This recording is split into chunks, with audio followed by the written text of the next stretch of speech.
ทุกวันที่หนึ่งของทุกปีเราเฮ็ดผ้าป่าโบราณเพื่อรักษาอารยประเพณีอย่างหนึ่งนี่คืออีกอันหนึ่งอีกอย่างหนึ่งก็คือ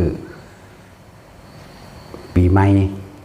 สำหรับคนแต่ละคนมันพากันไปเป็นบ่านำเข้าดาวไปจัดงานอย่างแฮปปี้นิวเยียร์เนาะเฉลิมฉลองกันบาจะของเถ่าไปอีกแล้วปีหนึ่ง ไปมีความเพลิดเพลินมั่วเมาอย่างกับวันกับเดือนกับปีอันนั้นแต่ก็เป็นวันหยุดที่อยากให้ทุกคนรู้จักหยุดทำบาปมั่งเรามาทำบุญมั่งนั่นบ่ล่ะนี่แหละเจตนาคือว่าอยากให้คนนี่หยุดทำบาปให้เขามาทำบุญมั่งแล้วก็ให้มันเห็นความจริงในหลายๆอย่างวันเดือนปีผ่านไปบัดนี้เราทำอะไรอยู่เด้เห็นบ่ล่ะเรายังใส่ชีวิตอย่างประมาทคิดว่าตัวเองสิบ่แก่บ่เก็บบ่ป่วยแล้วก็บ่ตายบ่สิไปเฉลิมฉลองอีหยังกันกับสิ่งหลากหลายเหล่านั้นเสียเงินซื้อเหล้าซื้อยาไปหาท่องหาเที่ยวตั้งเยอะแยะมากมายบ่เคยเสียดายเนาะแต่ว่าเวลาสิมาทำบุญเนี่ยมันสิเสียดายอีหยังบัดนั่นบ่ล่ะคือดึงคนออกจากการท่องเที่ยวดึงคนออกจากการละเล่นดึงคนออกจากอบายมุขออกจากการกินเหล้าเมายาออกจากความสนุกสนานเฮฮาออกจากความเพลินความเมาในชีวิตจากว่าล่ะ จังว่าทุกวันที่หนึ่งมันก็เป็นวันหยุดอยู่แล้วให้ทุกคนหยุดทำบาปแล้วก็ลองมาทำบุญแล้วก็ในคำว่าทำบุญต้องเป็นบุญจริงๆสำหรับเฮาการให้ทานแล้วเกิดเป็นบุญทานนั่นก็คือบ่หวังผลในทานบ่ปรารถนาสิ่งใดสิ่งหนึ่งมาเป็นเครื่องแลกมันจึงสิเป็นบุญซึ่งปกติแต่เก่าเฮาว่าจะให้ทานนี่หยังใส่บาตรก็สร้างแค่ใส่บาตรก็ขอนั่นขอนี่ใส่เงินใส่ซองไปเฮ็ดกฐินผ่าป่านำเขาหรือใส่ซ่องงานวันเกิดแต่ของเองหรือยังก็แล้วแต่มีแต่ขอกับขออันนั้นบ่ได้เรียกว่าบุญอันนั้นเรียกว่าทำทานเพิ่มทุกข์แต่ใช้ชื่อว่าบุญทำบุญเพิ่มบาปบาปแปลว่าเราร้อนกังวลกระวนกระวายภายในใจภายในความรู้สึกจากของเองเพราะว่าเจ้าของขอเราล่อเด้การทรมานคือการล่อค่อยในสิ่งที่ตัวเองขอนั่นแหละจากบัลลังก์เห็นไปเห็นมามันบ่ได้ดังที่ตัวเองหวังตัวเองขอทำบุญกูก็ทำมาหลายครั้งแล้วเห็นว่าแมงสิได้หยังบ่มีดอกบาปบุญบ่มีดอกนกสวรรค์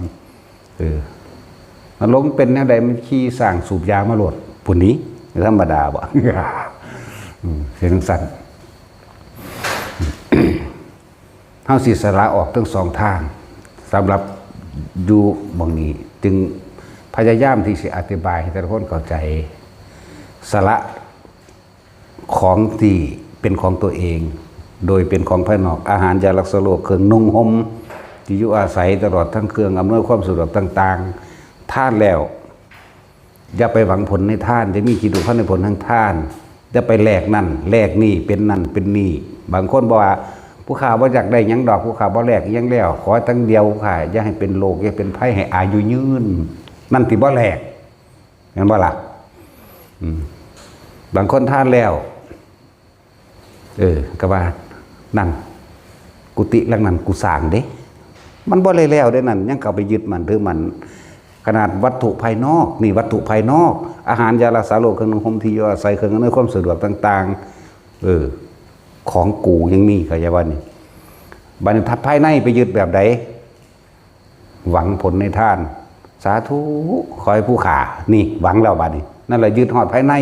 ภายนอกก็ยึดภายในก็ยึดบ่ปล่อยทั้งภายนอกบ่ปล่อยทั้งภายในเลยยังไปนั่มไปเอาของที่จะของหายไปอยู่ใช่ป่ะล่ะยังขอนั่นขอนี่ซาดนั่นซาดนี่ไปไหลไปเลยมันได้ยินอยู่เรื่อยๆอยู่ดอกคอยพบเมืองแก้ว ขอให้แคล้วบ่วงมารขอให้พบพระศรีอาน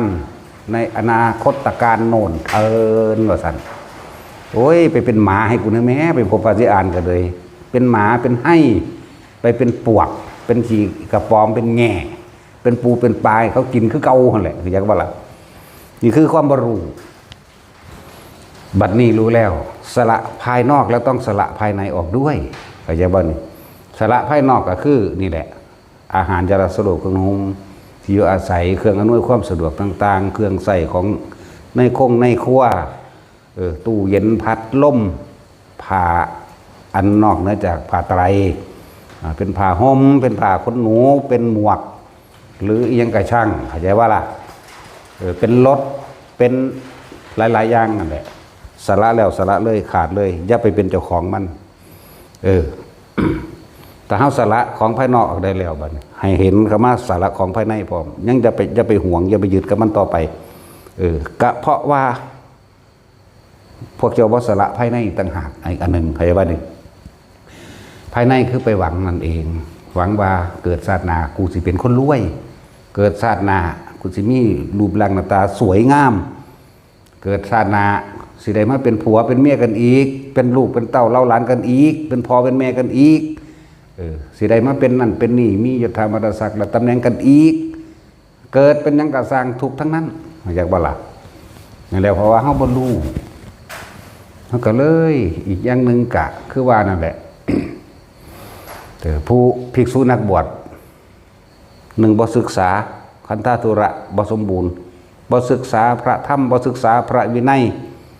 เฮ็ดจังไดมันสิค่อยเข้าใจวิปัสสนาธุระคือการทำความจริงให้เกิดขึ้นกับตนเองรู้แจ้งเห็นจริงตามความจริงโดยอาศัยภาคปฏิบัติแม่นบ่ล่ะบัดนี้มีแต่เลยสั่งสอนกันไปทางว่า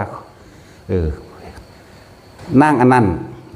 พระศิวลีสมัยแต่เก่าก่อนเพิ่นท่านอันเด้เพิ่นเลยรวยผู้ใดอยากรวยท่านหลายๆเด้อมันสิเว้าไปซ้ำนี้เด้บัดนี้เลยกูเลยเอาไปมามีหอดบอกขอน้ำพระศิวลีบัดนี้เนาะศิวลีจะมหาเทโรละบัดนี้สวดเท่านั้นเท่านี้สิเพิ่นสิโดนบัดดาลให้รวยโอ้ยจังซั่นแหละนอกเจตนายอกเจตนาที่พระพุทธเจ้าสั่งสอนพวกเฮาเลยเพราะว่าเฮาไปฟังคำคนอื่นเฮาบ่ได้ฟังคำพระพุทธเจ้าเฮาบ่ได้ฟังหมู่เพิ่นปฏิบัติจักว่าล่ะเฮาบ่ไปฟังเพราะว่าเฮาหยังหน้ามืดตามัวมีแต่อยากได้กับอยากรวยเป็นบ่ล่ะชีวิตเลยคุกคลีอยู่กับการแสวงหาบางใดคิดว่าสิดลบันดาลได้แล่นไปบ่ดลบันดาลจักคนนั่นบ่ซั่นพญานาคก็สิดลบันดาลได้กกไม้ก็สิดลบันดาลไปอันนี้ต้นคูนเด้อต้นย่อเด้อวานเศรษฐีเด้เนาะแล้วก็เอาไปป้องกันผีกันสางนั่งไม่เทวดาผีสางหรือผีเปรตสัตว์นรกในตัวเองขันบ่กันเนาะความโลภในตัวเองขันบ่กันความอยากในตัวเองขันบ่กันนั่นแล้วสั้นแล้ว เลยถือเสี่ยมสอนกันมากไปในทางให้ขอให้หวังให้ปรารถนาแล้วก็ให้ขอพระผู้เลิศด้วยหลักคือพระศรีวลีเนาะสั้นแล้วณชาริติศรีวรีจะมหาเทรังว่าไปด้วย เอาแล้ววันนี้สวดโลดสวดจนแขวออกมันก็บ่ได้ยังดอกไผสิสวดตอนใดก็ดีนะแล้วทุกคนผ่านการทั้ง4มาหมดนั่นแหละทุกคนอยู่ได้หนีแหละผ่านการสวดผ่านการขอมาบ่แห้งแล้วเนาะนั่นแหละบ่ได้มีแต่เฮ็ดเอาเองเบิดนี่จังจริงอันนี้ของจริงอยากได้หยังเฮ็ดเอานี่จริงแท้อันนี้นั่นแหละฉะนั้นจังว่าบัดนี้ในป่าป่าโบราณของเฮาเองทุกคนฟังให้เข้าใจแต่ทุกคนต้องตัดอะไรจากความเป็นเจ้าของเจ้าสิถวายผ้าก็สร้างถวายอย่างอื่นก็ตามอย่าไปหวังเอียงกับมันปล่อยเลยแต่ว่าเป็นประโยชน์แล้วกับผู้อยู่นี่เห็นบ่ซั่นเป็นประโยชน์แล้วกับทั้งหมู่ภิกษุสงฆ์นี่ทั้งสัตว์อื่นๆพร้อมคนที่ว่าเขามาปฏิบัติพร้อมเป็นประโยชน์แล้วได้แล้วความเป็นมิตรได้แล้วความเมตตาได้แล้วบุญคือเกิดความสงบลมเย็นในตัวเองต่อมากับภายในบัดนี้สละออกไป บ่ไปหวังผลในทานบ่มีจิตอุพันธ์ในผลแห่งทานอีกแล้วสละความเห็นแก่ตัวโดยภายในของเจ้าของออกแล้วเข้าใจบ่นี่สละนอกและสละในเบิดขาด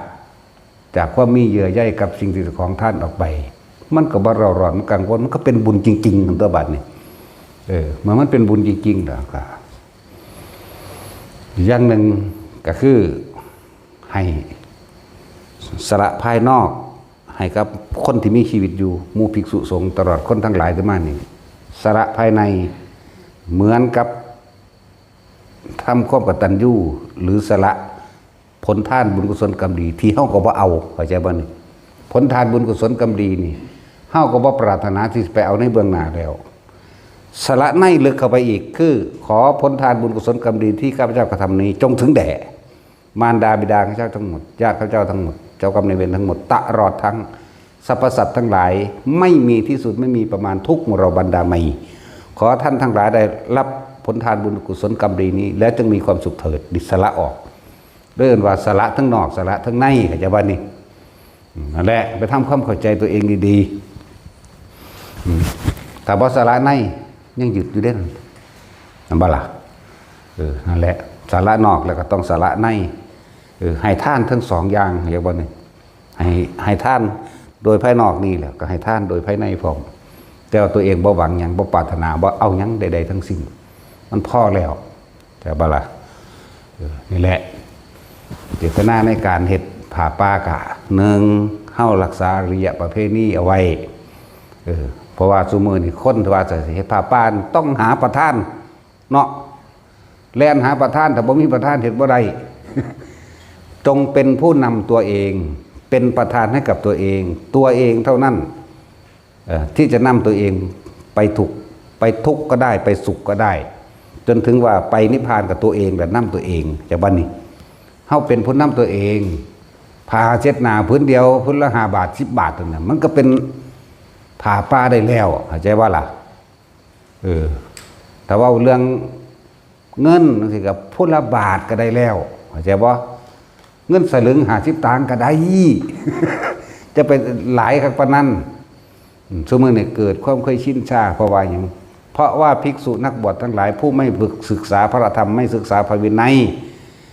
พากันพิมพ์ซ่อง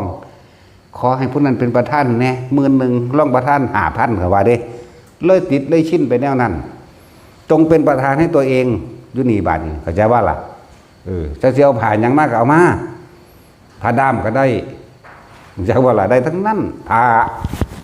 นี่เว้าเรื่องผ้าส่วนบริวารของมันสิเป็นหยังก็แล้วแต่สิเป็นรถคันหนึ่งก็ได้ กูจะเอาแมงบริวารมาแล้วกูเนาะ สิเป็นเงินล้านหนึ่งกลางเอา บริวารมันค้นเลยไปเป็นบ้านำแต่ว่าเรื่องผ้าป่ายอดเงินเท่าใดแม่นบ่เว้าเรื่องกฐินยอดเงินเท่าใดเอายอดเงินมาคมกันว่าบารมีหลายสั่นเนาะคนมันเข้าใจบารมีโคตรพ่อโคตรแมงบ่นั่นน่ะไปอ่านกันซื่อๆบัดนี้ลูกศิษย์ลูกหาก็ไปคมไปอวดไปอ่านเนาะเท่านั้นล้านเท่านี้ล้านสั่น เฮาก็มีกันหลายล้านเลยอยู่ในนี้ เฮาข้างล้านใหญ่กว่าอีก สั่นแล้วนั่นเป็นเรื่องบริวารมันเด้อบ่แม่นเรื่องหัวใจตรงๆผ้าป่าก็คือผ้าป่าบริวารก็คือบริวารเฮาบ่ค่อยเว้าเรื่องจังซั่นดอกบริวารมันเห็นบ่ล่ะเอาเรื่องผ้ากฐินก็คือกฐินก็เว้าเรื่องผ้าอีกเด้บ่ได้เว้าเรื่องเงินเด้ผ้ากฐินหรือผ้าป่ามื้อนี่เว้าเรื่องผ้าบ่ได้เว้าเรื่องเงินนะถ้ามีก็เอา ท่องก็เอาบ่เอาแต่เงินเด้เพชรก็เอา เอาเบิดนั่นแหละนั่นบริวารมันเป็นเครื่องมันแลกเป็นปัจจัย4มันแลกออกมาแล้วถือว่าเป็นเงินเอาไปซื้ออาหารก็ได้เห็นบ่ยารักษาโรคไปหาหมอมื้อนี้เครื่องนุ่งห่มก็ได้ที่อยู่อาศัยก็ดีนี่เฮ็ดอยู่นี่นั่นแหละตัวนั้นก็กระจายออกเป็นของเครื่องอาศัยทั้ง4อย่างแต่ทุกคนที่มานี่ก็ต้องจักว่า เฮาต้องสละออกจากความเห็นแก่ตัวจากความยึดมั่นถือมั่นว่าเป็นของกูสละภายนอกอาหารจะรักษาโรคเครื่องห่มที่อยู่อาศัยบัดนี้สละภายในคืออุทิศผลทานบุญกุศลกรรมดีให้กับญาติผู้ล่วงลับเหมือนกับเฮาสารภาพได้ทำความผิดไปแล้วจากบ่ล่ะเฮาบ่จะเกิดอีกแล้วเฮาก็เลยสิ่งที่ล่วงมาแล้วบ่สามารถจะไปแก้ไขอดีตได้เฮาแก้ไขในปัจจุบันตัวเองก็คือว่าเวลาเฮาให้ท่านหยังก็สร้างให้อุทิศ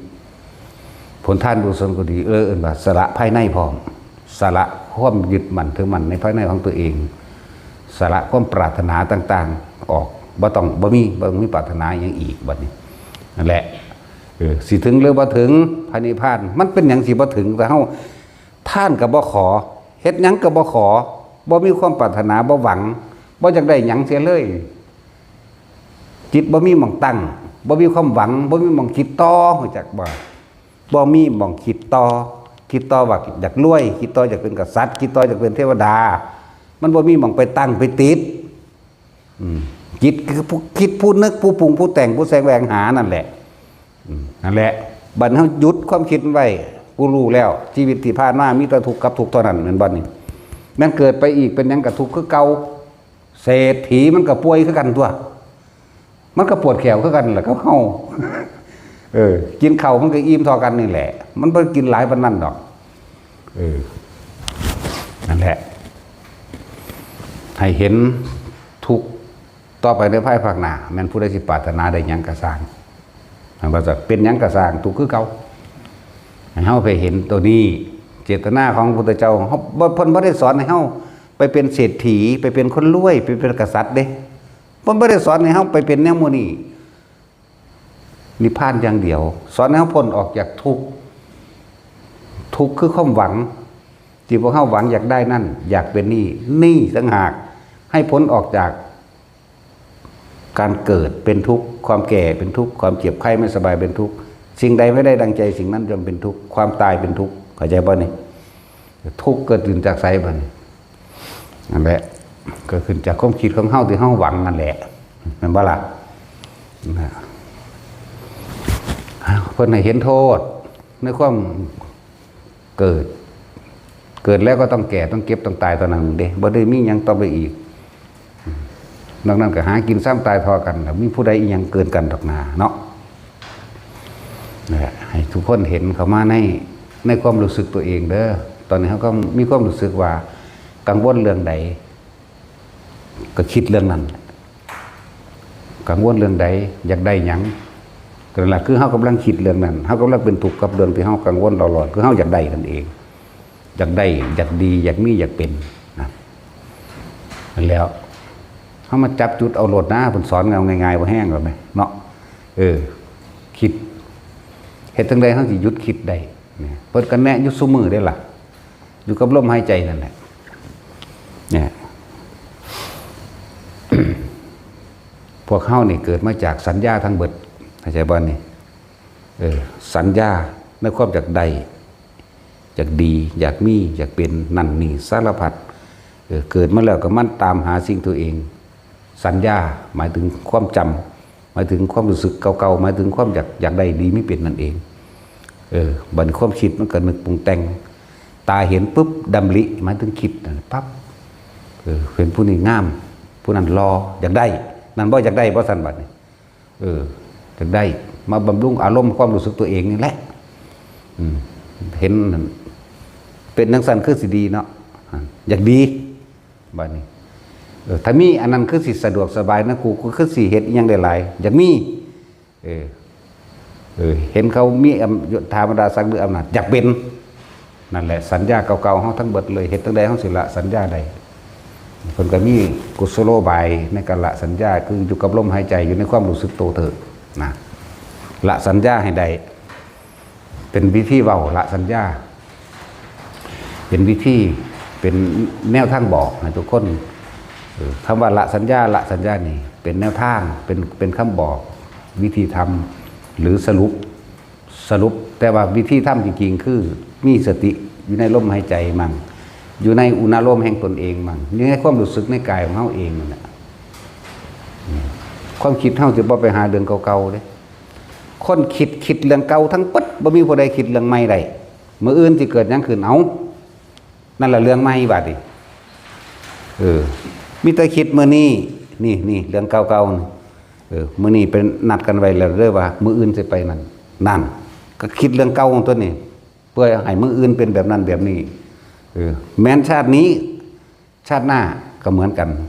เลยเปรียบเทียบเอาง่ายมื้ออื่นเฮาคิดถึงเรื่องเมื่อวานนี่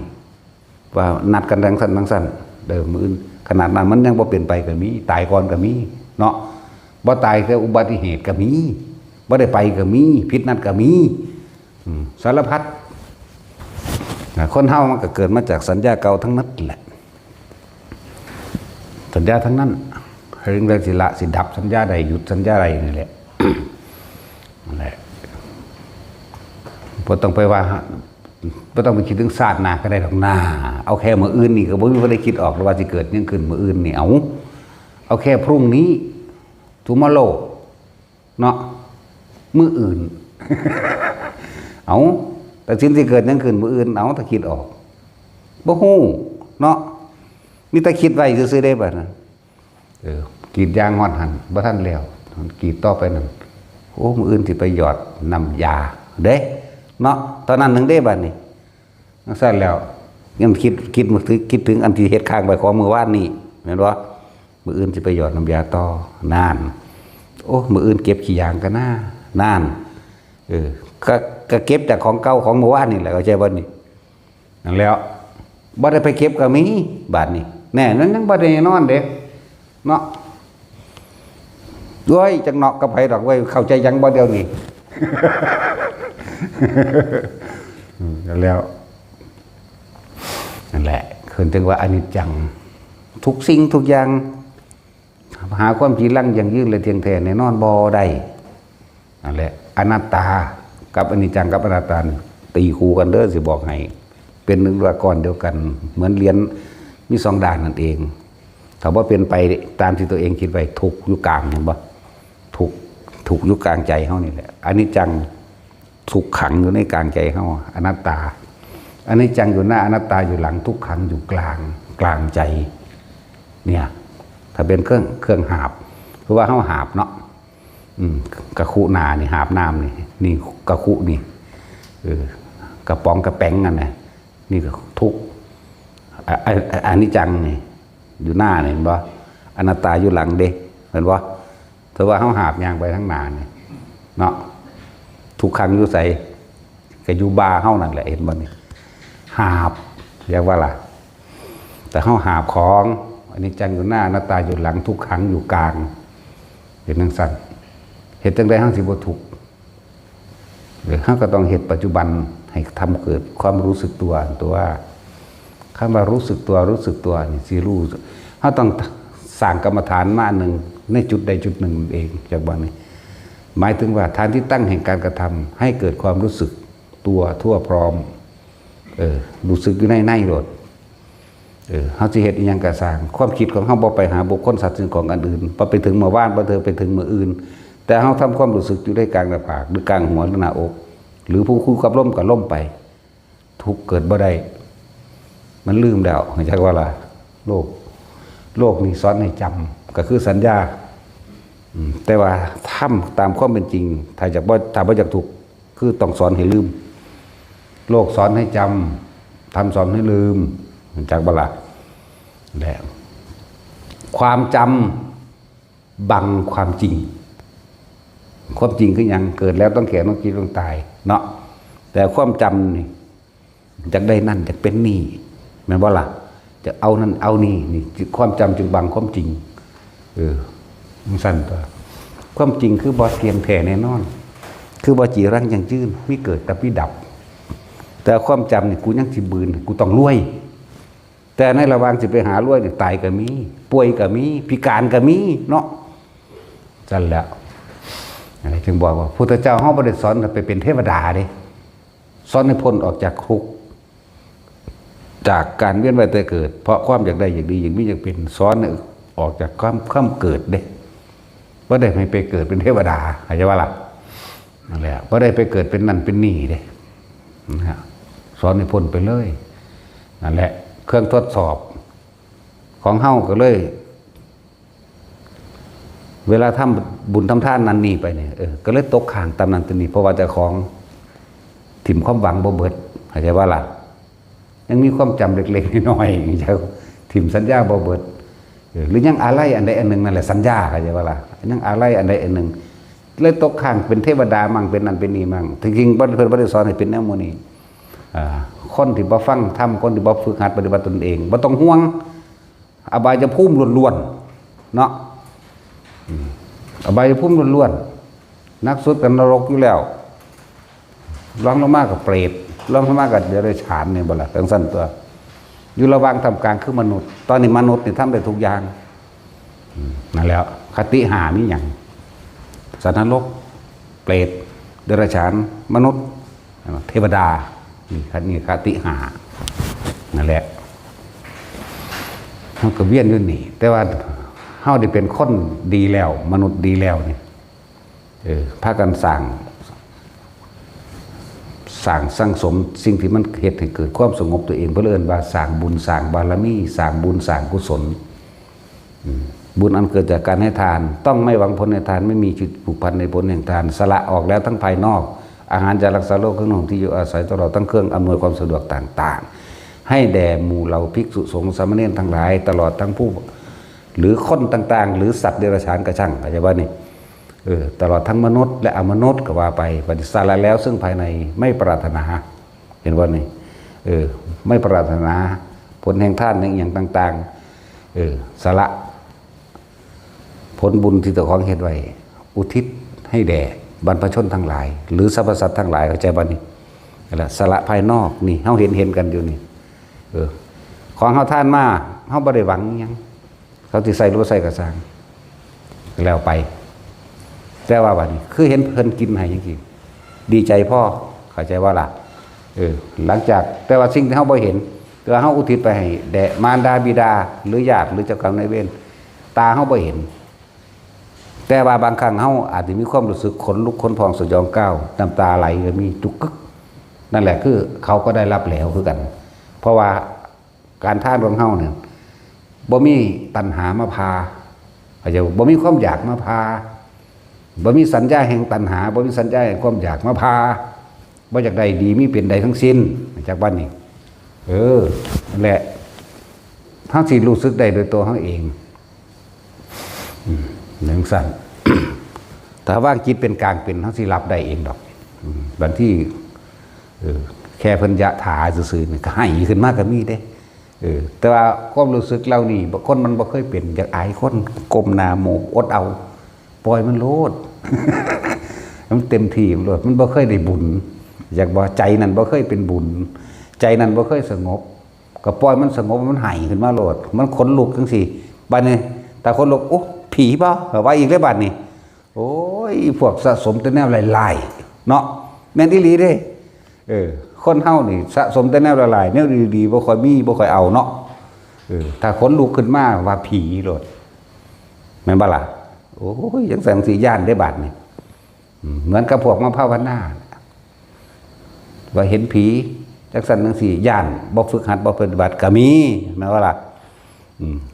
ยิ่งไปถามคนที่บ่ปฏิบัตินั่นแหละมึงสิเป็นบ้าว่าได้บัดนี้บ่อุ้ยคนนี่เนาะมันสะสมเอาแต่แนวบ่ดีมันเลยแสดงความบ่ดีออกมาคำว่าภูมิแปลว่าความรู้ภูมิจิตคนที่สั่งสมความรู้อันใดไว้สะสมอันใดไว้มันสิแสดงอันนั้นออกมาได้สะสมแต่แนวบ่ดีสะสมเรื่องผีคนจันผีก็สะสมเรื่องผีคนขี้ตะนีที่เหนียวก็สะสมเรื่องขี้ตะนีที่เหนียวทางเตือนก็เว้าให้เฮาตัวคือตะกี้เฮาเฮ็ดแต่น้ำวัดน้ำว่าเฮาเฮ็ดนั่นเฮ็ดนี่อยู่มาตลอดจึงได้บุญหลายว่ามันคือว่าขายหน้าไปให้ยะคู่ว่าซั่นจังซั่นแล้วเฮาสิตอบว่าจังได๋โอ้ยก็บ่แม่นคนเบิดปัญญาปานนั้นเฮาก็เว้ากันแต่นั้นแหละคนบ่จักหยังก็เว้าไปตามมันบ่จักนะเอาเบิ่งเด้อถ้าว่าสาวนรกมึงเห็นกูเห็นเลยว่านะเฮาก็บ่ได้วางซั่นลูกเจ้าติดยาติดคุกจนเจ้าเป็นจังไดมีความสุขดีบ่หอเวินๆบ่ว่าศูนย์แล้วได้บาดนี่ นั่นแหละนรกมันดอก ยังดีได้เฮาชี้แนะให้อยู่แต่เฮาบ่ชี้แนะให้เตะปากเลยโลดเด้ ยังดีอยู่ที่เฮายังชี้แนะให้นะโอ้ยถ้าโง่หลายก็เฮ็ดซะถ้าเบิดปัญญาปานนั้นเฮาก็ว่าเป็นซั่นแหละมันยังดีอยู่ยังพยายามอยากให้ทุกคนเข้าใจแต่ของเฮ็ดแต่ของเป็นผู้สบายใจเองไม่ยากนำผู้อื่นเฮ็ดหยังบัดนี้เนาะแม่นบ่แต่ของบ่เฮ็ดแต่ของก็อึ้งเองก็เป็นจากเรื่องของเจ้าของนะเนาะอันแหละจังว่าพวกเฮาให้เข้าใจท่านหยังก็สร้างพวกเจ้าจะไปหวังพวกเจ้าจะไปขอเป็นเพราะว่าพวกเจ้าไปขอมาตั้งแต่ศาสตร์ที่แล้วหลังจากวันนี้ นี่แต่ให้พบยังพบเมืองแก้วแขวบวงม่านจังเป็นได้บวงม่านก็เลยบวงตาแกงล่ะเนาะตัดสิน จังว่าให้แต่ละคนเข้าใจปีใหม่อย่าฆ่ากันไปเป็นบ้าแฮปปี้นิวเยียร์นิวเยอร์อย่างเนาะวันขึ้นลวงไปมันบ่ลวงไปซื่อๆแต่วันขึ้นได้มันเห็นคนตายก็ได้สิบอกให้เนาะ คนตายในเทศกาลปีใหม่ก็บ่อื่นบ่อยากเด้เห็นว่าล่ะมันสิแฮปปี้หาแมงบ่ จังซั่นด้วยถ้ากันสนุกสนานพิการก็ได้เด้กินเหล้าเมายาเข้าไปพิษเถียงกันนั่นนี่คนละกลุ่มกันฆ่ากันตีกันแล้วกระชากตัวเองออกมาในเฉพาะอย่าไปล่อความพร้อมว่าท่านได้พร้อมเขาวัดว่าท่านได้พร้อมบัดป่วยมันก็บ่พร้อมสันโอ้พร้อมป่วยแล้วกูไปป่วยกันหน้าคือบ่มีคนป่วยบัดเป็นรถส้นกันหรือพิการนั่นนี่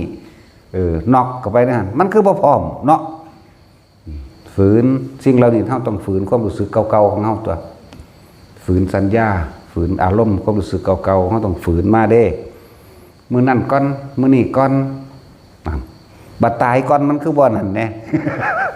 ถ้าต้องฝืนเด้อต้องฝืนตัวเองนี่เอิ้นว่าฝืนสัญญาอารมณ์เก่าๆความรู้สึกเก่าๆฝืนความขี้ตัวนี้ที่เหนียวฝืนความอยากได้อยากดีอยากมีอยากเป็นฝืนทุกอย่างมันต้องฝืนต้องคัดใจมันแน่ฝืนมันแน่จะตามใจมันหลายสั่นแล้วต้องฝืนมาต้องอดมาต้องดันมาต้องทนมาขันติปรมังตะโปติติขานี่อดทนล่ะฝืนก็เลยความอดทนนั่นแหละเป็นเครื่องคมอารมณ์เก่าๆในความเคยชินมันชินกินเหล้ามันกูอดเอาเป็นถ้าบุญจากมือก็หน้าเนี่ยก็ยังดีแม่นบ่สั่นตัวเพื่อเลื่อนขันติให้อดให้ทนให้ฝืนให้เพียรให้พยายามมาทำไมเก้าก้อนพระพุทธเจ้าห้องสวยชันโพธิสัตว์เป็นพ่อข้าอยู่ในทะเลทรายน้ำเบิดเรียกว่าน้ำเบิดติดอยู่เกาะกลางทะเลทรายจังเลยตกลงกันพากันขุดลงไปเลิกคักเกินนั่นแหละจนว่าท่อแท้อ่อนแอถอยไปแล้วบ่มีน้ำดอกบัดพระพุทธเจ้าว่าขุดลงไปอีกจักน้อยได้บ่เพิ่นว่าเห็นบ่ซั่นพวกท่อแท้นี้ล่ะแต่ก็ไปตายเอาดับหนาจักว่าตายเบิดแล้วแต่ว่ายังอยู่บ่กี่คนในกลุ่มของเพิ่นเองนั่นแหละก็ได้เอาลองเบิ่งว่าเฮ็ดจังได๋ก็ขุดมาสุดท้ายกระเทาะหินลงไปอีกประมาณ5เส้นน้ำพุ่งบึ้มขึ้นมาเห็นบ่ล่ะนั่นแล้วมันสิบ่อดบ่ทนมันสิบ่เพียรสิบ่พยายามเลยบ่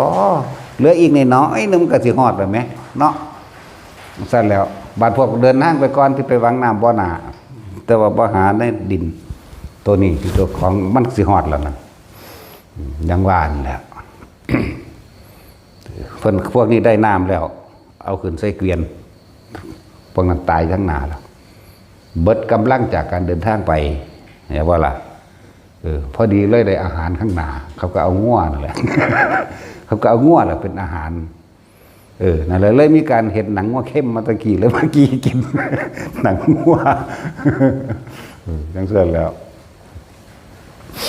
นี่ก็เป็นอันนึงที่ว่าเจ้าของมีความเพียรความพยายามพวกเจ้าเพียรพยายามถึงที่สุดหรือยังจากบ้านล่ะที่สุดอยู่ไส ที่สุดอยู่ตายหนึ่งได้เฮาเฮาต้องเฮ็ดให้มันถึงที่สุดซะก่อนไหมจนสุดที่จะเฮ็ดตัวละนะมันเฮ็ดอิหยังก็แล้วแต่ส่วนเฮาขุดบ่อน้ำลงไปแต่ว่าเครื่องมืออุปกรณ์ของเฮามันบ่อาจสามารถกระเทาะหินได้ก็นั่นถึงที่สุดอย่างหนึ่งเห็นบ่ล่ะแต่ว่าแต่เครื่องมือเฮามีวิธีการที่สิแกะหินสลักหินลงไปได้หรือมีอิหยังละแหลมๆนั่นแหละสลักลงไปต้องเอามันถึงที่สุดซะก่อนเข้าใจบ่ล่ะแต่เครื่องมือของเฮาบ่มีซิลเฮาบ่มีอันแหลมๆเขาเอิ้นหยังล่ะสกัดนั่นน่ะเฮาบ่มีซิลเฮาบ่มีสกัดจังซี่เบิดปัญญาแล้วเพราะว่ามือเฮ็ดบ่ได้เห็นไหมว่าล่ะก็แล้วไปนี่คือเอิ้นว่าถึงที่สุดแต่บ่ล่ะแต่ว่านั่นก็บ่ได้เสียความเพียรเด้เข้าใจว่าล่ะบ่ได้เสียความตั้งใจเลยเจตนา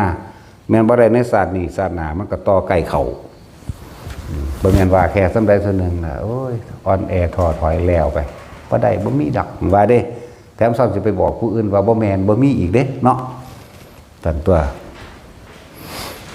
แต่มันมีเครื่องอุปกรณ์ยังสามารถขุดเจาะต่อไปได้ขุดเจาะต่อไปจนเบิดอุปกรณ์ที่จะขุดได้บาดนี้มามันไปพอปัวพอดีเลยทั้งสั้นนั่นแหละ มันอยู่ที่ความเพียรความพยายามและความอดทนเฮ็ดหยังก็ดีแต่ว่าให้ทุกคนนี่ทำความเข้าใจเรื่องเป็นหยังคือเฮ็ดผ้าป่าโบราณหนึ่งให้ทุกคนเป็นผู้นำตนเองให้เป็นประธานแก่ตัวเองใจเป็นใหญ่ใจเป็นประธานก็เอาตัวเองแบบเป็นประธานตัวเองจากว่าล่ะแล้วเป็นเรื่องของผ่าบ่เป็นเรื่องของเงินส่วนไผสิให้มาบ่ให้มากกะจางเอาคือเก่า เอาคือเก่านั่นแหละหรือบ่เอาหรือบ่ให้กะจางบ่ได้เกี่ยวมันเจตนาให้ตัวเองเป็นผู้นำตัวเองเป็นประธานของตัวเองอย่าไปล่อความหวังกับไผออกจากความเคยชินเก่าๆนั้นนี่เป็นเรื่องใหม่เข้าใจว่าล่ะความชินเก่าๆคือต้องไปฉลองปีใหม่ต้องไปดาวเข้าหรือเข้าดาวมันบ่ล่ะต้องไปแบบนั้นแบบนี้พุ่นเล่นดูหนังฟังเพลงฉลองกันจูดยังตุ่มๆต่ำๆเสียเงินถิ่มซื่อๆเนาะนั่นแหละกระชากสัญญาความเคยชินเก่าๆหยุดทำบุญมั่งมันบ่ล่ะนั่นแหละจังว่าถ้าเฮาได้ยินได้ฟังนี่เฮาสิได้ขอคิดหลายอย่างกับชีวิตจริงประสบการณ์จริงของเจ้าของเองชีวิตเจ้าของผ่านมาบ่เคยได้ยินได้ฟังได้แนวจังสิไผก็ดีเนาะไปวัดใดหลวงพ่อนั่นหลวงพ่อนี่คือมีแตะวางสั่นคือบ่ขอเอาสั่นเจ้าสิไปเกิดสวรรค์ชั้นฟ้ามีวิมานจังสั่นจังสี่เนาะเห็นบ่ล่ะนี่มีแตะวางสั่นเด้ท่านหลายได้หลายเห็นบ่ ท่านหลายได้หลายแต่ท่านเป็นมันจังบ่หาแต่ท่านหลายมันก็ได้หลายดอกถ้าท่านเป็นออกจากความบริสุทธิ์ใจบ่หวังผลในท่านบ่มีจิตภาพในผลทางท่านบ่สั่งสมจากใดดีไม่เป็นใดๆทั้งสิ้นแล้วก็เห็นความจริงของทุกชีวิตสรรพสัตว์เกิดแล้วต้องแก่ต้องเก็บต้องตายแม้นชาติหน้าไปเกิดเป็นอะไรก็ช่างชาติแล้วก็ชรามรณะโศกปริเทวทุกข์บัดบ่มีเหลือเทวดาก็ตายจากว่าล่ะพวกเจ้าหุ่นจักสวรรค์ของเทวดาบ่เทวดาเขาปรารถนาเป็นหยังเอาเวลาเขาสิตายปรารถนาเป็นคนนี่เด้เป็นมนุษย์นี่เด้เขาอวยพรกันคือกันเด้เขาหุ่นจักเด้ก่อนที่สิตายนั่นใน7 มื้อนะอาสนะหม่องนั่งมันนั่นน่ะหม่องนั่งเขานั่นน่ะแข็งกระด้างดอกไม้รอบๆมันนี่เหี่ยวแรกๆออกมื้อนี้มันต้องเหือแรกๆแล้วเหือหน้าผากเหือหลังมันก็ออกคือกันดังนั้นแล้วพวกทิพยะทั้งหลายนั่นน่ะเหี่ยวเบิด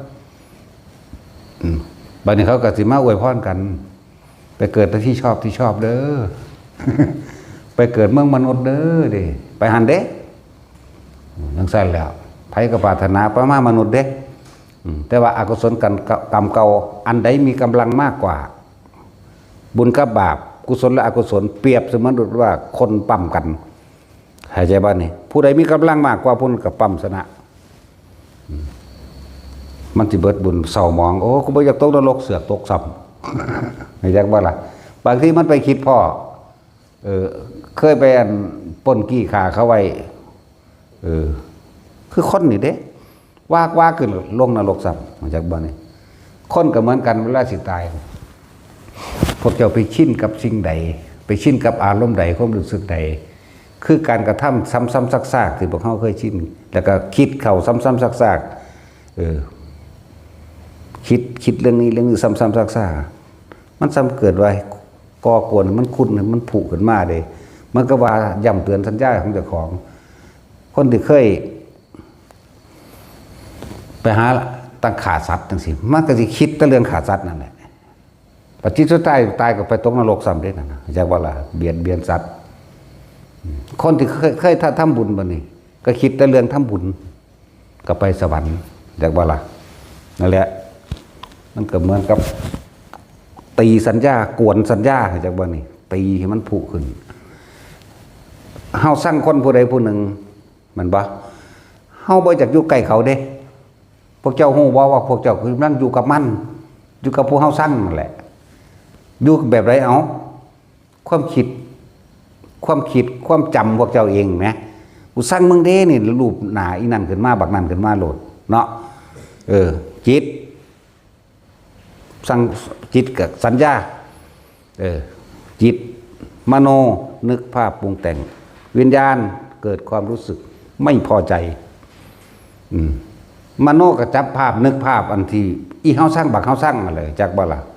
หรือหมาตัวเฮาสร้างนั่นก็ได้จากบ่ล่ะอยู่หั่นหัวใจว่ายเสียบพันตายซ้ำไปนรกนั่นแล้วมันบ่แม่นว่าเฮาสร้างผู้ใดเฮาผลักไสออกหรือคิดอย่างนี้จากเขาที่ไหนใดมันอยู่น้ำเขาเด้อเข้าใจว่าล่ะแล้วหลายคนอาจจะบ่เข้าใจอยู่คนละฝากอเมริกาแล้วว่าเด้มันอยู่น้ำกันนั่นแหละเพราะว่าแต่ของไปคิดถึงมันเองแต่ของไปตีไปกวนไปเฮ็ดให้มันคุ้นคนขึ้นมาย่านแต่มันลืมแม่นบ่รีเพลย์ใส่เบิดเด้จากบัดนี้กลับมาเล่นใหม่รีเพลย์รีคือกลับเพคือเล่นพุ่นน่ะบอกฝรั่งก็เป็นเด้ตัดสิน รีเพลย์กลับมาเล่นใหม่ย่านมันลืมบาดนี้โตที่มันตอกย้ำอารมณ์บ่พอใจนั่นแหละอารมณ์จังซั่นตายในตอนนั้นไปนรกได้เด้อะไรเพิ่นจึงพยายามให้พวกเฮาอดีตเป็นสิ่งที่ล่วงมาแล้วอยากว่าอนาคตก็ยังมาไม่ถึงบ่ควรคำนึงทั้งอดีตและอนาคตทั้งหลายควรทำความรู้สึกรู้ตัวในปัจจุบันนี่ตั้งหากแนวเพิ่นสอนเฮานะให้พวกเฮาอยู่กับลมมั่งอยู่กับความรู้สึกในกายตัวเองรู้สึกตัวทั่วพร้อมด้วยลมหายใจเป็นฐานที่ตั้งแห่งความรู้สึกตัวรู้สึกตัวกับอุณหโลมอะไรรู้สึกตัวกับนิ่มนวลกลางหน้าผากรู้สึกตัวกับนวลกลางทำกลางอกเข้าให้ก็ได้ใช่บ้าล่ะนั่นแหละ ก็เรื่องพุทธเจ้าห้อสอนเน้นลงไปนี่แค่อยู่ในแค่ชาติทั้ง4นึงเด้ทำความรู้สึกตัวอยู่กับความรู้สึกในที่แค่4นึงเด้ปฐมฌานวิตกวิจารปิติสุขเอกตาทุติยฌานปิติสุขเอกตาตติยฌานสุขเอกตาจตุตฌานเนี่ยเป็นผู้ละวิตกวิจารละสุขละทุกข์อย่างใดแล้วเป็นผู้มีสติรู้อยู่กับความว่างเท่านี้นึงเด้แต่ว่าตัว4เฮาบ่นิยมปานใดให้มันเป็นเอาเองเพียงแค่ปฐมฌานก็สามารถรู้เท่าทันความคิดเจ้าของได้แล้วหรือทุติยฌานก็สามารถได้ทั้งนั้นจากว่าล่ะคำว่าทุติยฌานก็คือทรงฌานโดยการทำความรู้สึกตัวอยู่ณจุดใดจุดหนึ่งเรียกว่าฐานที่ตั้งแห่งความรู้สึกตัวหรือฐานที่ตั้งแห่งจิตพวกเฮาบ่เข้าใจถ้าบอกจิตยังแปลตัวเองบ่ออกความรู้สึกเข้าใจบ้านนี้คำว่าความรู้สึกบัดเวลาพวกเจ้าสร้างเขานั่นความรู้สึกพวกเจ้าอยู่น้ำเขาเลยเอิ้นว่าบ่รู้สึกตัวเองสร้างผู้นั้นสร้างผู้นี้สร้างหมาสร้างงัวสร้างควายเกลียดโกรธความรู้สึกของเรานั่นไปอยู่กับเขาคนนั้นปรุงแต่งอยู่กับเขาคนนั้นพอใจเด้งกับความรู้สึกไปพอใจอยู่กับเขาคนนั้นกับสัตว์นั้นสิ่งของนั้นพอใจและไม่พอใจนี่เหตุจังใดเฮาสิเกิดความรู้สึกในตัวเองได้ความอุเบกขาเหตุจังใดสิเกิดได้นี่แหละเฮาบ่เคยคิดถึงตัวเองเพิ่นก็เลยเอาล่มนี่ละล่อ บางคนก็ทำความรู้สึกอยู่กับลมหายใจเข้าออกนี่เป็นฐานที่ตั้งแห่งจิตกว่าเป็นสมาธิแปลว่าจิตตั้งมั่นตั้งตรงนี้ตั้งตรงลมนี่เนี่ยมันละสุขละทุกข์แล้วมันเพราะว่ามันละแบบไหนมันละเพราะว่าบ่คิดถึงบุคคลสัตว์สิ่งของอันเป็นอดีตอนาคตก็เกิดบ่ได้นี่ไม่ฟังสำนึกว่าเข้าใจก็ไปตายซะเด้อไผก็เลยเด้อปานนี้แหละเนาะไปตายซะถ้าอยู่โดนหลายมันสิบาปหลายผูกคอตายก็ได้แต่อยู่หลายมันสิเฮ็ดบาปกันอันอื่นหนักโคตรบ่คิดถึงผู้ใดผู้หนึ่งบุคคลสัตว์สิ่งของดินฟ้าอากาศฝนตกน้ำห้อนยังก็แล้วแต่นี่สมาธิจิตตั้งมั่นหรืออยู่ในฐานแห่งที่ตั้งแห่งจิตลมหายใจเข้าออกนี่มันละเอาเองโดยมันละเพราะว่ามันบ่คิดถึงเข้าใจว่าอารมณ์เกิดบ่ได้นั่นแหละจิตตั้งมั่นในสำหรับคนที่ฝึกหูจักคำว่ารู้สึกตัวได้แล้วโดยฐานที่ตั้งแห่งจิตหรือสมาธิหรือกรรมฐานอยู่ในหน้าผากกระไดนี่น่วงก็นี่เหตุงานไปอันไปความคิดทั้งบ่ไปหาผู้นั้นผู้นี้ใช่ป่ะนี่มันกะละของมันเองอีกแล้วนั่นก็ดีบางคนมันก็เคลื่อนตัวขึ้นมาเบินหัวน่วงบนหัวคือเอามือเศร้าหัวนี่หนุนนาบางที่ก็คือล้มหัวกุดน้อยๆล้มหัวกุดน้อยเย็นบางที่ก็ซ่านไปซ่านมาในหัวนั่นแหละก็อยู่กับความรู้สึกนั่นนะไม่ต้องไปคิดแทรกแซงอีกกับมันรู้สึกโตอยู่ซื่อรู้สึกน่วงนิ่มๆบนหัวบนหน้าผากกลางสมองได้ทั้งนั้นแล้วแต่มันที่เป็นอันนั้นนี่คือที่สองท่านที่สองเป็นแบบนี้นางวิมาลาเพิ่นก็อาศัยชำนาญในชาติที่สองต่อเพิ่นจังกลับลงมาชาติที่หนึ่งวิตกหมายถึงคิดไข้ควรพิจารณาถึงร่างกายเพิ่นเองแต่ก่อนเราเป็นหนุ่มตอนนี้เราแก่เราเหี่ยวเราย่นเรานั่นเราสุดท้ายเราก็ต้องตายคือยอมรับว่าต้องตายก่อนนางวิมาลาเพิ่นอันมายั่วยวนพระโมคคัลลา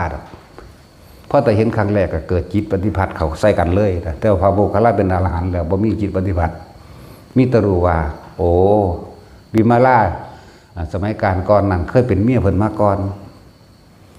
แล้วก็เคยมาแยกกันนี่สมัยที่ยุยงส่งเสริมให้ข้าพ่อข้าแม่นางวิมาลาพวกนี้แต่ว่าศาสตร์สุดท้ายเล่าก็ว่าเป็นโสเภณีได้ล่ะเรียกว่าโสเภณีบรรลุธรรมนั่นแหละยั่วยวนทุกขบวนการและท่วงท่าแหละเพิ่นก็เฉยเมื่อเพิ่นนิ่งเพิ่นก็สั่งสอนแสดงธรรมแล้วเพิ่นก็เว้าอดีตให้ฟังพร้อมเพิ่นเว้าให้ฟังพร้อมก็เลยเกิดความลึกซึ้งในธรรมหลังจากนั้นมากะถือเอาพระรัตนตรัยเป็นที่พึ่งก่อนแต่ว่ายังขายโตอยู่จากบาละเป็นสั่นในน้ำหนึ่งเขาเอิ่นอย่างหญิงแพทย์สยาหรืออย่างนี้แหละอีกในน้ำหนึ่งนะในศาสตร์หนึ่งก็เคยบวชเป็นภิกษุณีในพระพุทธเจ้าองค์ใดองค์หนึ่งในพระกัสสปะแต่ว่าโดยความอิจฉาดิษยาเขาก็เลยไปด่าพระอรหันต์ที่เป็นภิกษุณีว่าเอ้ยอีแพทย์สยาเอ้ยกรรมนั้นตกนรกอยู่แล้วจังมาเกิดเป็นอันนี้แต่ก็มาเกิดเป็นนั่งอันนี้แหละนั่นแหละพระโมคคัลลามาโปรดเอานะจังสั้น จังว่ายกตัวอย่างเพิ่นมาให้ฟังเนี่ยเพราะว่าอย่างเพิ่นที่ทรงฌานของเพิ่นโดยทุติยฌานมีเฉพาะอาการปิติอยู่เรื่อยเพิ่นที่บ่ปล่อยใจอารมณ์ไหลไปกับแขกกับความรู้สึกเวลารับแขกเข้าใจว่านี่เพิ่นที่ทรงเพิ่นจิตมันตั้งมั่นมีกำลังได้บัดนี้มื้อนึงแล้วก็ซึ่งลึงถอยลงมาในปัฐมในปัฐมฌานว่าวิตกหมายถึงการคิดไข้ควรและพิจารณาวิจารหมายถึงประคองเอาไว้ปีติก็มีอยู่อาจจะว่านี่ปึ้งลึกซึ้งไปตกลงว่าสรรพสัตว์ทั้งหลายเกิดขึ้นมาแล้วที่จะไม่แก่ไม่เจ็บไม่ตายไม่มีตะกี้บ่หูเมื่อเด้หมายถึงบ่รู้สึกเลยว่าต้องแก่ต้องเจ็บต้องตายบ่หูเมื่อบ่คิดถึงมิแต่สิเอารวยอย่างเดียวแต่ว่าอดีตทั้งเพิ่นก็หนักกว่านั้นเด้อดอกก็เพิ่นก็เคยมีผัวมาก่อนจังซี่นะเป็นลูกเศรษฐีแต่ว่าถึกผัวถูกทิ่มเพราะว่าคนบ่เคยเฮ็ดเวียกผัวเขานาย เขาเบื่อเด้เนาะงามกว่าสร้างเลยเขาเบื่อเด้มึงบ่เฮ็ดหยังซอยกู กับเรื่องของกรรมนั่นแหละต่อมาก็เลยผู้ใดอยากนอนน้ำก็เลยได้เสียเงินให้จังซี่นะอีกน้ำหนึ่งก็ว่านางอัฏฐกาสีอย่างนี้ละโอ้ยหลายฉายาคือตาจินหูหนวกนี่แหละ นั่นแหละคือฮิปโปนี่แหละห้างเทือกับเพนกวินห้างเทือกับฮิปโปห้างเทือกับยังขายแย่งมั่ง มี3สื่อคนเด้ขามว่าเกินกันเนาะมันว่าตาจินมันจะห่างกันอยู่จากเส้นหนึ่งนี่แหละเวลามันอย่างมันจะขึ้นนกเพนกวินเพนปีกหน้าแขนมันกุยฟักใบไปบัดนี้มันคือฮิปโปเกียรตมแล้วมันศูนย์ตาจินนี่ตาบิงกิ่งใส่เลือดแล้วสั่นแล้วบัดน้ำยางวันนี้โอ้ยมันปุ่งนะนี่ปุ่งกลางนกเป็นกินมันเลยมี3สื่อตาจินเขินเอินอีกาเด้เป็นมันยังเพิ่นทรงฌานด้วยเป็นผู้ชำนาญในทุติยฌานอยู่กับความรู้สึกตัวโดยอาการปิติอยู่จนว่ามันก็เกิดมีกำลังของมันเองจากบ้านนี้เป็นเต็มที่ของมันกลับมาพิจารณาในขณะที่พิจารณาความรู้สึกอาการปิติยังอยู่ในกายวิตกนี่คือพิจารณาเรื่องร่างกายของตัวเองนั่นนะบ่ทีร่างอย่างยืนบ่เตียงแท้บ่แน่นอนเดี๋ยวก็เก็บกับป่วยมีไข้มีฮ้อนมีหนาวพิจารณาไปพิจารณาจนถึงอนิจจังบ่ทีร่างอย่างยืนแล้วพิจารณาร่างกายนี่เป็นภาชนะรองรับความทุกข์ความเจ็บปวดทุกชนิดนี่อนิจจังทุกขังแล้วบ่ได้สุดท้ายแล้วคำว่าอนัตตานี่เพิ่นพิจารณาแนวนี้แต่ก่อนเฮาหนุ่มต่อมาตอนนี้แต่ก่อนเฮาเป็นเด็กน้อยต่อมาเฮาคือใหญ่มาเฒ่าโอ้นี่เลยเป็นอนิจจังทุกขังและเป็นอนัตตาเพิ่นก็เลยโล่งใจของเพิ่นตรงนั้นเพิ่นก็เลยยอมรับบ่มีข้อขัดแย้งบ่มีข้อขัดขวางใจเพิ่นวะออกเลยนะจากบ่ว่างคลายความยึดมั่นถือมั่นถ้ามันมีกำลังแล้วมันเป็นของมันเด้แนวมื้อนี้เพิ่นอาศัยแค่ทุติยฌานนึงเด้เพิ่นแซ่อยู่ในความรู้สึกตัวของเพิ่นเองเพิ่นแซ่อยู่ในบางที่ก็นิ่มนวลบนหัวนี่หน้าผากนี่กลางสมองบ้างหน้าอกบ้างมันก็เที่ยวขึ้นเที่ยวลงของมันอยู่พองสั่นมันก็แซ่อยู่สั่นเมื่อถึงเวลามันสิพิจารณามันก็พิจารณาเลยปั๊บลงมานี่ถอยลงมาเด้การพิจารณาต้องมีวิตกคือพิจารณาวิปัสสนากับพิจารณาเดียวกันนั่นแหละจะไปคิดยากเด้อทำความรู้แจ้งเห็นจริงตามความจริงก็คือพิจารณาให้เกิดความเข้าใจอย่างท่องแท้อย่างละเอียดคำว่าวิปัสสนานั่นนะอย่าไปงงกับศัพท์มันนั่นมันเป็นภาษาต่างประเทศ ภาษาบาลีพิจารณานั่นแหละพิจารณาซ้ำแล้วซ้ำอีกเอาไปว่าจนเกิดโล่งใจแน่นอนร่างกายนี่ถ้าพี่เป็นเด็กน้อยเนี่ยปานคนเจ็บปวดป่วยหิวห้อนหนาวกินข้าวกินน้ำใหญ่มากแบบนี้นั่นแล้วก็รับทุกข์แล้วก็รับโลกทุกข์แบบใดทุกข์เพราะร้อนทุกข์เพราะหนาวทุกข์เพราะหิวบ่ล่ะทุกข์เพราะถือของมีคมบาดมั่งทุกข์เพราะเป็นฝีเป็นหนองมั่งร่างกายนี่เป็นรังของโลกนี่ไหลไป แม่บ่ท่านได้ถึงตรงตายว่าตะกี้เป็นเด็กหน่อยบ้านนี้ก็มาอายุก็มีมากขึ้นมาแล้วนี่อนัตตาเลยว่าอนิจจังทุกขังอนัตตามาเลยสุดท้ายแล้วก็ต้องตายยิ่งอนัตตาเข้าไปอีกว่านี้บ่มีอย่างจีรังอย่างยืนที่เฮาสิคนเข้าไปถือเอาได้เลยวะจากบนบึ้มบั่มนะระเบิดอย่างสั้นตัวนี่คือเรื่องของนางอันนี้นั่นแหละจึงบอกว่าทุกคนเฮ็ดไปเถอะเหมาะสมกับทุกอาชีพการงานที่ทุกคนทำงานอยู่เฮาบ่ท่านใดสามารถที่สิตัดสินใจทิมบ้านทิมผัวทิมเมียทิมลูกทิมทรัพย์สมบัติใดจะให้ทุกคนสั่งสมตัวนี้ไปซะก่อนเข้าใจบ่ล่ะสั่งสมความรู้สึกในกายเวลานั้นมันจะเป็นเองจากบอกจิตมันจะเป็นเองของมันดอกมันจะเป็นเองเฮาสิเป็นผู้รู้ในมันเป็นนั่นแหละจากบ่ล่ะผู้รู้ก็บ่เป็นดอกแต่จริงผู้รู้ก็บ่มีตัวบ่มีตนแต่ว่าก็รู้ในหันว่ามันล่างมันเป็นของมันเอง เว้าอรหันต์หลายมันก็ยากกว่าเนาะ คือบ่เป็นอย่างดีกว่ารู้ซื่อๆว่าในความปรารถนาบ่มีอีกแล้วเขาสิบดความปรารถนาแล้ว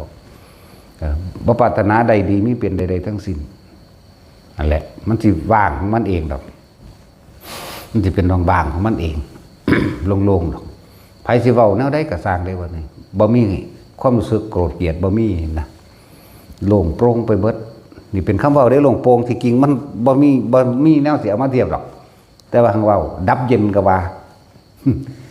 มันบ่นำเข้ามาคิดนึกปรุงแต่งมันเลยดับเย็นก็คือบ่เราร้อนกระวนกระวายไม่มีความรู้สึกเราร้อนอินใดทั้งสิ้นนั่นล่ะพอใจแล้วบ่พอใจเกิดขึ้นบ่ได้เลยดับเย็นพระนิพพานเว้าอีกซึ่งนึงว่าดับเย็นก็ได้รู้จักบ่ล่ะว่าว่างอย่างยิ่งก็ได้ว่ารู้เฉยๆก็ได้ จะว่าวางได้ก็ว่าไปเถอะ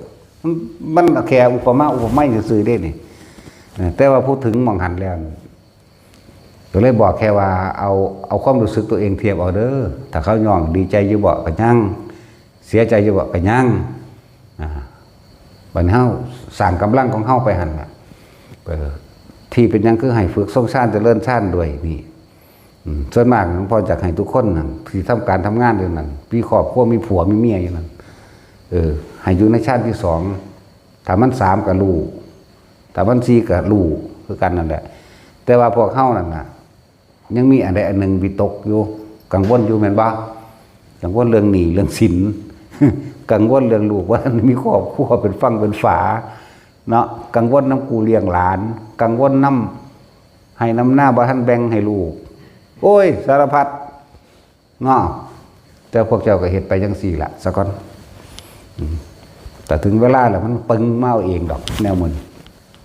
มันเป็นเองมันบ่มีเหตุผลอหยังดอกแต่เวลาสิเป็นของมันจักบอกบ่มีเหตุก็บ่มีผลเด้อะไรเฮ็ดไปฝึกไปพวกเจ้าเขาเก่งพ่ออย่าพึ่งเว้า ถ้าเก่งมันก็เต็มบัตรอยู่นี่ล่ะเดี๋ยวนี้เนาะบวชได้นะถ้าบวชได้อย่างนี้ก็บ่ธรรมดาเด้บวชตะกายก็มีเด้แต่ว่าใจมันยังอยู่เฮือนก็มี สั่นแหละแต่บ่ฝึกบ่ฝนบ่หัดบ่ดัดบ่แปลงไปฝึกฝนดัดแปลงนั่นใดจึงบอกว่าแต่ละคนการปฏิบัติธรรมมันเป็นของยากฟังดีๆเนี่ยเด้อไผก็ดีบ่แม่นต้องว่าต้องมาอยู่วัดอย่างเดียวแต่ว่าก็ต้องอาศัยเด้ต้องอาศัยสถานที่ที่สัพพยะและอาศัยกัลยาณมิตรเข้าใจบ่ล่ะ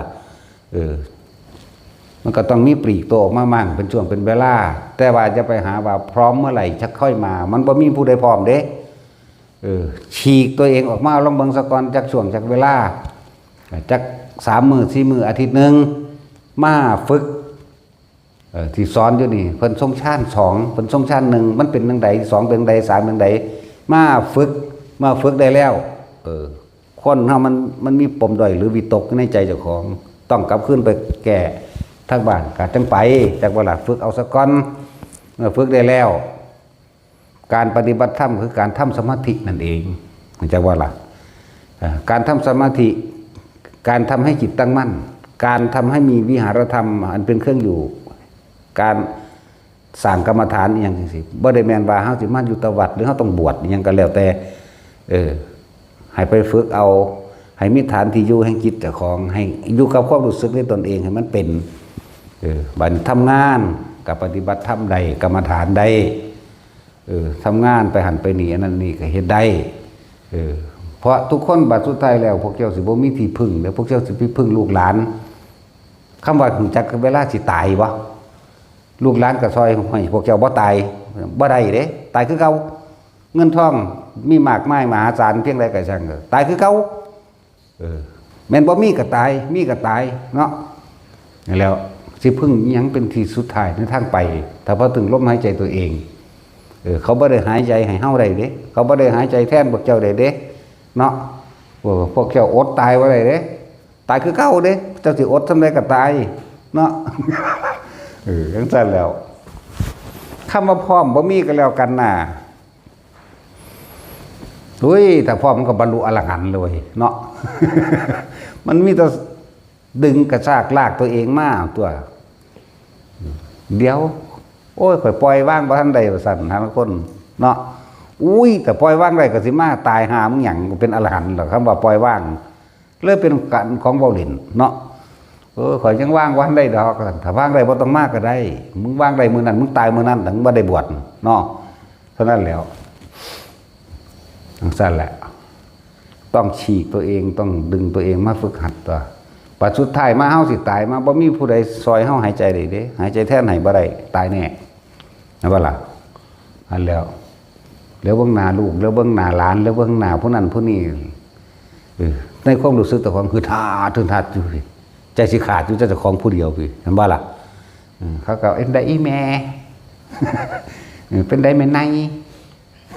เป็นได้กันแล้วทางนี้มันย่านตายมันนี่เว้ยมันบ่ได้ฟังเทิงฟังธรรมอีหยังมันสู่จักบ่เนาะเอิ้นใส่หมอสิมีหยังเขาก็รักษาแค่บ่ให้เจ็บให้ปวดเท่านั้นได้หมอเขาก็ต้อกระดูกในอยู่แต่ว่าต่อลมหายใจให้เจ้าบ่ได้เด้เขาบ่ได้รักษาความตายเจ้าได้เจ้าตายคือเก่าเนาะหมอก็สิเก่งซ้ำใดดอกนี่มันคือบ่หารเครื่องป้องกันแก้ป้องกันเจ็บป้องกันปวดป้องกันตายเห็นไหมนักวิทยาศาสตร์มันก็บ่หา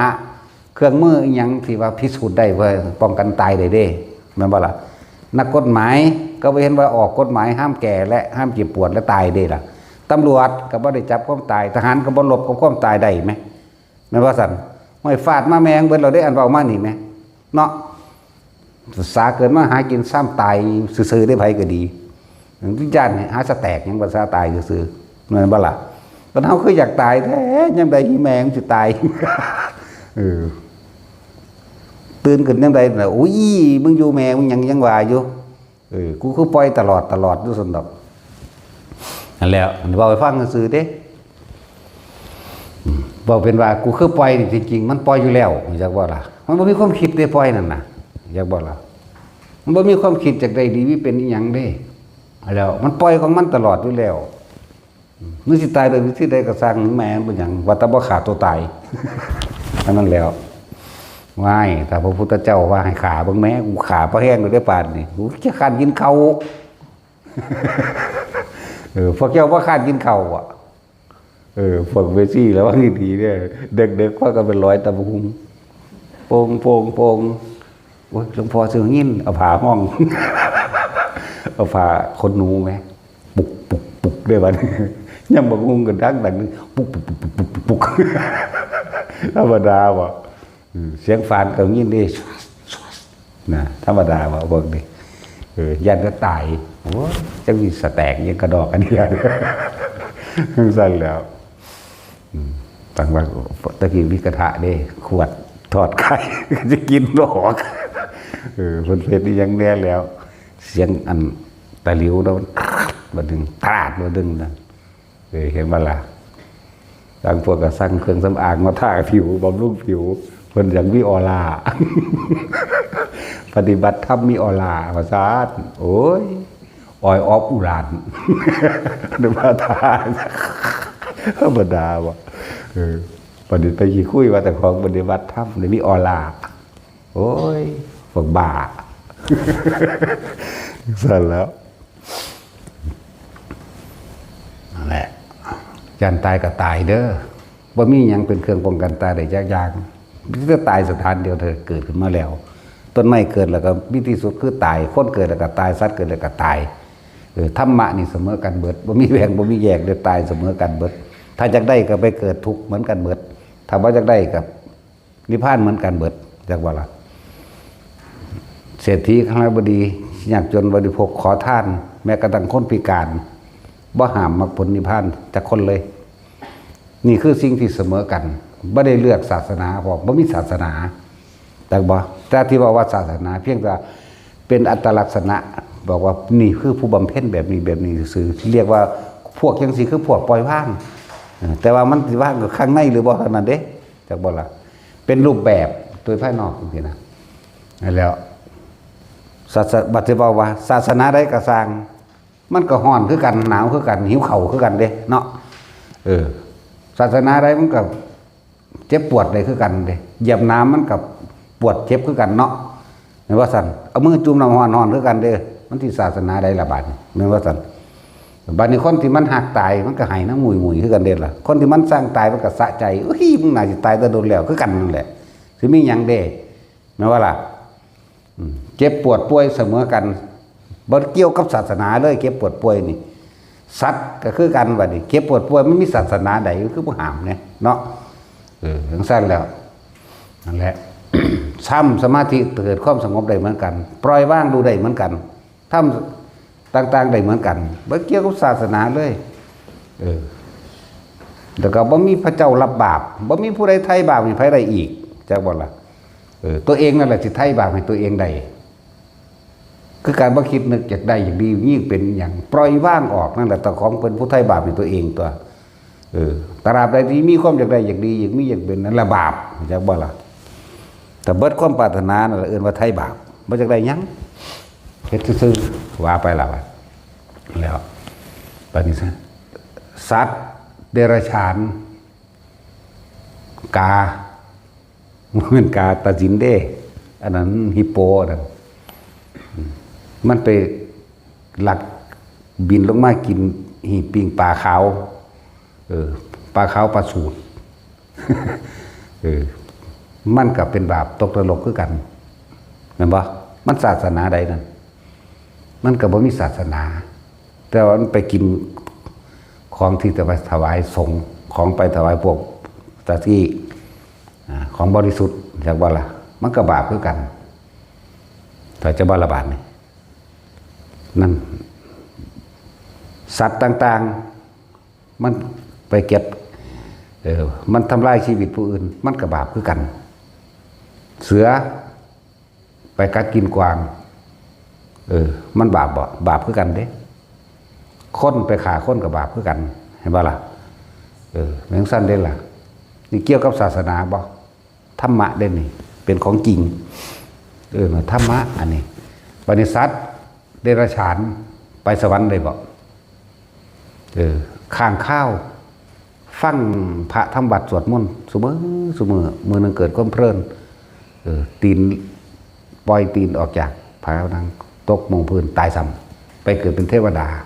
ศาสนาใดหลังนั้นบ่ได้เกี่ยวกันเลยเห็นบ่ล่ะนี่คือธรรมะทำดีสัตว์ทำดีก็ไปสวรรค์ได้โคสกะเทพบุตรหมาคักๆเลยนั่นเทวดาหมา หมาเป็นเกิดเป็นเทวดาเนี่ยมันมีความเคารพนับถือพระปัจเจกองค์นั้นเวลามาบิณฑบาตมันสิแล่นไปบอกคนนั้นเฮาพามาแล้วนั่นน่ะแง่งไปเลยเห็นบ่ล่ะบัดพระปัจเจกว่าขอสิลาเจ้าไปแล้วเด้อขอไปจำพรรษาอยู่กับผู้เขาคันธมาศมันเกิดความคิดฮอดนั่นแหละหัวอกแตกตายซ้ำไปเกิดเป็นเทวดาแน่ศาสนาใดล่ะนั่นแล้ว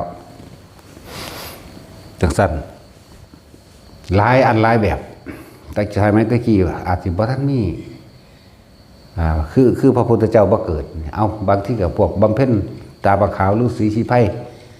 พระพุทธเจ้าเฮาสวยชาติเป็นไก่กระโดดลงท่าเนื้อท่าหนังตัวเองให้อันกินไปเกิดเป็นเทวดาจังซั่นแล้วเกี่ยวกันกับศาสนาบ่ล่ะแล้วหลายอันหลายอย่างอยู่เด้เฮาเป็นคนแท้ๆมันคือเลวกว่าหมาบ่วะ เนาะศาสนาใดก็ฮ้อนเหมือนกันหนาวเหมือนกันเก็บไข้ได้ป่วยเหมือนกันนี่คือธรรมเกิดแล้วต้องแก่ต้องเจ็บต้องปวดต้องป่วยสุดท้ายแบบนี่คือธรรมนี่คือความจริงเสมอกันแล้วคนเกิดในท้องคือกันเด้ล่ะเนาะนี่คือธรรมศาสนาอื่นเกิดทั้งหลังบ่เกิดอยู่กะงอนบ่ต้องป้องอยู่บ่ก็ท้องคือกันตัวเนาะ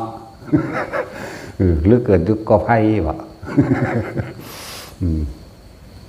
แต่เขาเขียนอันประวัตินางของนางอัมพปาลีว่าเพิ่นเป็นผู้ทำบุญหลายอธิษฐานตัวเองว่าอยากเกิดในท้องของแม่ว่าซั่นอธิษฐานเกิดถึงเงาม่วงเลยว่าซั่นอันนี้เขาก็บ่ได้เชื่อเด้มันบ่แม่นมันเป็นไปบ่ได้มันฝืนมันผิดธรรมชาติ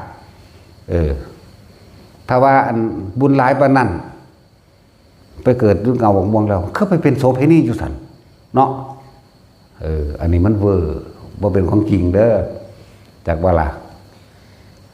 เราเป็นคนงามหนีมาจากเมืองอื่นความจริงมันนั่นน่ะไผก็แย่งกันไผก็แย่งกันแล้วเบื่อหน่ายแล้วหนีแล้วมาตกอยู่เมืองอันเวสาลีอันนี้แล้วเลยไปเมื่อย